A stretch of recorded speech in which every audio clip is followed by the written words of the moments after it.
여러분 안녕하십니까? 최석태입니다. 여러분 제 유튜브 방송 시청하실 때 구독 버튼 부탁드리겠습니다. 그리고 좋아요 엄지척도 함께 부탁드립니다. 여러분 1월 26일 날 토요일, 오늘도 많이 추웠습니다. 요즘 추우면 오히려 상쾌해지는 그런 기분도 있습니다. 중국에서 몰려오는 미세먼지, 초미세먼지가 날씨가 추울 때는 많이 희석되고, 그리고 바람이 우리나라 방향으로 오지 않기 때문에 조금 공기가 상쾌해지는 그런 측면이 있기 때문입니다. 그렇지만 겨울이라도 추운 것은 정말 싫습니다. 저는 여름은 좋지만 겨울이 굉장히 좀 싫은 그런 스타일입니다. 한기, 냉기 이런 것 등이 저를 좀 괴롭히기 때문입니다. 그런데 오늘 이렇게 추운 날에도 서울과 부산 등지에서는 태극기 애국 집회가 거세게 일어났습니다. 여러분, 태극기 애국 집회는 2016년도 11월부터 본격적으로 시작됐습니다.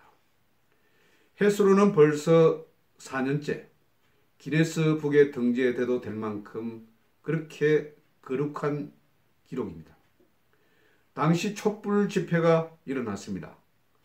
촛불 집회 당시에 수많은 언론 매체에서 이상하게 집중 보도했습니다. 생방송으로 중계도 하고, 그리고 모든 언론에서 이 문제를 침소 봉대했습니다. 제가 알기로는 야밤에 일어나는 촛불 집회 중간중간에 풍선을 넣고 이렇게 사람 속임수까지 있었던 것 같은데 숫자를 대폭 늘렸습니다.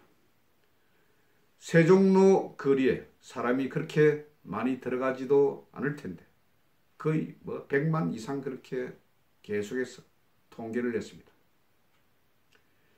이러니 당시에 많은 정치인들, 그리고 사법기관들, 심지어 법원, 헌재, 국회 등등에서도 과도한 설정에 의해서 많이 움츠렸습니다. 그 이후에 이에 반박해서 태극기 애국 집회가 일어났습니다.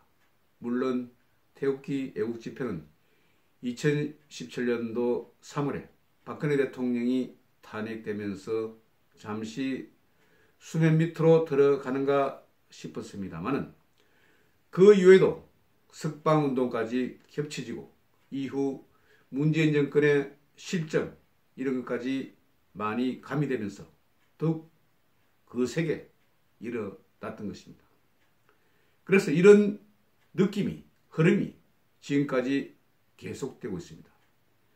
1월 26일 오늘도 서울에서는 수많은 집회가 있었습니다. 물론 저는 이런 측면이 좀 아쉽기는 합니다. 지금 많이 갈라지면서 대한애국당 계열과 그리고 국본, 그리고 많은 애국단체에서 지금 각기 자기 장소에서 자기들이 모이는 사람들끼리 태극기 애국 집회를 열고 있습니다. 많이 분산되고 그리고 힘이 모아지지 않는 것에 대해서 안타까운 측면도 있습니다.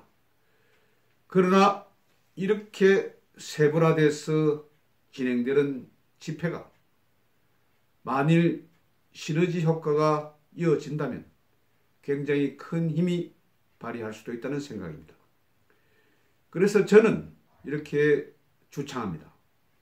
3월 1일이나 그리고 8월 15일이나 특히 박근혜 대통령이 탄핵당한 3월 9일 이런 시점에 맞춰서 모든 애국단체들이 한 곳에서 그리고 합해서 집회를 연다면 이것은 엄청난 시너지 효과를 거둘 수 있을 것입니다. 물론 그 외에 집회는 각기 단체에서 독자적으로 행사해도 되지 않을까 생각합니다. 오늘 집회를 보면 먼저 포문은 태극기 혁명 국민운동본부에서 열었습니다. 이 단체는 정말 강력한 단체입니다. 벌써 연 횟수가 215차. 매주 한 차례 열리니까 215주 계속해서 연 것입니다. 대한문에서 엽니다. 대한문 앞에서 계속해서 토요일마다 여는 이 단체. 그리고 집회 후에는 반드시 가두 행진도 합니다. 이 앞서서 신소골 목사 등이 나오는 그런 구국 기도회도 열리고 있습니다. 그리고 국보는 많은, 요즘 보면 대한문이 민주화의 성지라고도 그렇게 이야기합니다. 이전에는 최대집 지금 대한의사협회 회장이 주관했지만 지금 도태우 변호사가 많이 관여를 하고 있습니다. 이 밖에 일파만파도 상당히 강력한 단체입니다. 동아면세점 앞에서 집회를 합니다. 악대도 등장시키고 그리고 가두 행진 모습도 많이 그렇게 이어지고 있습니다. 이 밖에 오늘 태극기 행동본부에서도 집회를 열었고 그리고 대국본에서도 열었습니다. 그리고 태평에서도 태극기 반격 집회를 열었습니다. 또 자유연합에서도 동아일보 앞에서 집회를 열었습니다. 이것은 서경석 목사 등이 주로 집회를 여는 그런 단체죠. 백미는 아무래도 대한애국당과 천만인 석방운동본부가 여는 서울역 광장에서의 집회일 것입니다. 가장 많은 사람들이 모입니다. 그리고 굉장히 강력합니다. 조은진 당대표와 그리고 허평한 전 기무사 사령관 등이 모이고 있습니다. 이 집회는 제가 알기로는 수만 명이 모이는 것으로 알고 있습니다. 그리고 가두 행진 모습도 굉장히 프로페셔널합니다. 갖가지 도구와 팻말 그리고 자기 위세를 과시하는 그런 모습, 가두 행진 모습이 굉장히 좀 다이나믹한 그런 모습을 보여주고 있습니다. 대한애국당 그리고 천만인 석방본부 합해서 여는 그런 모임입니다. 그리고 또 다른 집회도 있었습니다. 저녁마다 열고 있는 K파티, 이것은 이용은 대표가 여는 그런 집회입니다. 오늘도 열렸습니다. 많은 퍼포먼스가 열립니다. 그래서 젊은이들이 좋아하는 그런 스타일의 집회입니다. 오늘 부산역에서도 태극기 애국 집회가 열렸습니다. 요즘 부산에서도 태극기 애국 집회가 많이 열리고 있습니다. 1월 24일에는 부산시청 앞 광장에서 열렸습니다. 저도 그날 연사로 참석해서 문재인 정부 퇴진을 외쳤습니다. 그리고 내일 1월날 광복동에서도 최우원 교수가 여는 그런 태극기 애국 집회가 2시에 열립니다. 저는 태극기 애국 집회 굉장히 중요하다고 생각합니다. 왜냐하면 아시는 것처럼 태극기 애국 집회는 태극기뿐만 아니고 성조기도 함께 등장합니다. 지금 미국이 우리를 보는 눈이 그렇게 좋지가 않습니다. 이전에 1948년 에치스 라이딩을 해가지고 철수를 했습니다. 그 이후에 이런 요건 등원을 해서 1950년도 6.25 전쟁이 발생했습니다.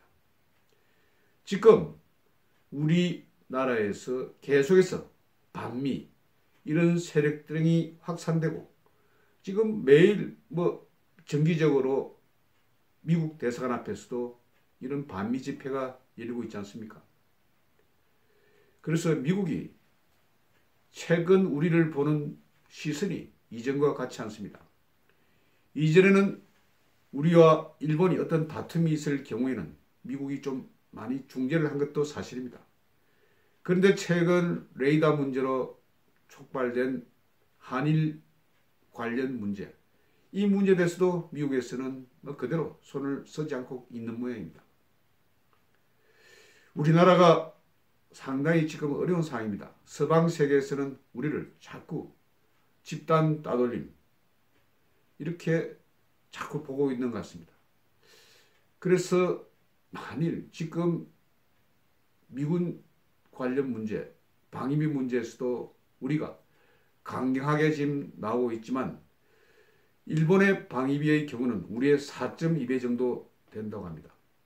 방위비 이 문제로 인해서 만일 미군의 일부라도 철수될 경우에 우리 경제에 미치는 영향이 굉장히 클 수밖에 없다는 생각입니다. 일본은 미국과 방위비 문제를 협정할 때도 굉장히 조용하게 그리고 스무드하게 처리합니다.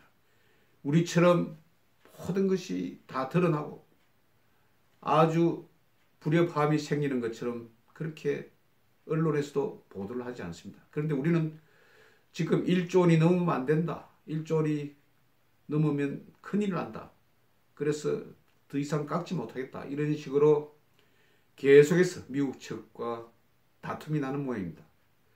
만일 이것이 미군 철수에 조금이라도 빌미가 될 경우에 우리를 보는 우리의 지정학적 문제 이런 측면에서 외국 자본들이 물러나고 그리고 지금 현재 우리 정부가 반기업 정서가 투철한 정부입니다. 그리고 신노조와 가까운 정부입니다. 이래서 지금 들어있는 외국 자본들이 사라진다면 우리 경제는 하루아침에 무너질 수가 있습니다. 이런 측면에서 태극기 애국 집회에서 성조기를 들고 그리고 우리 6.25 전쟁에 참전했던 16개 나라 국기를 들고 나타나는 것은 굉장히 저는 바람직한 전략이라고 봅니다. 어떤 사람들은 태극기 애국 집회에 왜 성조기를 드느냐 이렇게 비난하는 사람도 있지만 저는 태극기 애국 집회 주최 측에 굉장히 영리하고 그리고 바람직한 전략이라고 봅니다. 미국의 많은 사람들은 외신을 통해서 태극기와 성조기가 그래도 함께 나가면서 프레이드를 펼치고 행진하는 모습을 보면서 그래도 한국이 미국을 잊지 않았구나 이런 감정을 느낀다고 합니다. 지금 미국 곳곳에서는 박근혜 대통령 석방 5개 광고가 펼쳐지고 있습니다. 세 군데에서 나오는 것으로 되어 있습니다. LA에서도 나오고 뉴욕에서도 나오고 또 다른 지역에서도 나타나고 있습니다. 지금 여러분이 잘 아시는 것처럼 베네수엘라 사태가 굉장히 힘들게 진행되고 있습니다. 지금 베네수엘라에는 2명의 대통령이 존재하고 있습니다. 한 명은 기존 대통령 그리고 다른 한 명은 35살의 국회의장을 임명한 그런 대통령. 그런데 미국이나 서방 세계에서는 지금 35살 된 대통령에 대해서 많은 지지를 펼치고 있습니다.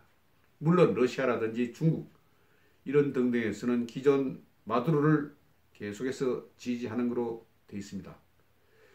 어떻게 보면 우리나라 사태 베네수엘라와 많이 닮아가는 것이 아닌가. 베네수엘라 2000년도 초에 노무현 정부 때는 이 베네수엘라가 굉장히 좌파 국가의 모범처럼 그렇게 보도가 되기도 했습니다. 따라가야 하는 그런 나라. 그런데 지금 어떻습니까? 인플레이션이 굉장히 심하고 국민들이 살지 못해서 인근 나라로 지금 탈출하는 엑스도스가 생기는 그런 나라가 되고 있습니다.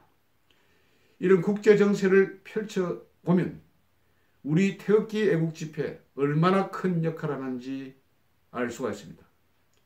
미국을 그렇게 막고 전 세계에 대해서 우리에게 관심을 끌게 하고 이런 역할을 하는 것이 태극기 애국 집회입니다. 여러분 서울에 열리는 태극기 애국 집회를 지방에 있는 사람들이 참석할 수는 잘 힘들겠지만 그래도 각 지역에서 펼쳐지는 태극기 애국 집회 한번 주말이나 일요일에 참석해서 가족들과 함께 참석하시면 우리의 민주주의, 그런 자유민주주의, 시장 경제가 다시 살아날 수 있는 계기가 될 수 있을 것입니다. 여러분의 작은 힘이 모아지면 우리를 더욱 힘차게 할 수 있습니다. 지금 김정은 답방에 대해서 목을 매는 그런 정부 그리고 일부 국민들의 그런 만용 이런 것을 막을 수 있는 것이 바로 태극기 애국 집회라고 저는 생각합니다. 여러분, 매주 열리는 태극기 애국집회, 아이들을 손을 잡고 그리고 가족들과 함께 한번 나가 보십시오. 애국심이 물씬 풍깁니다. 여러분, 오늘은 태극기 애국집회에 대해서 말씀 올렸습니다. 여러분, 감사합니다.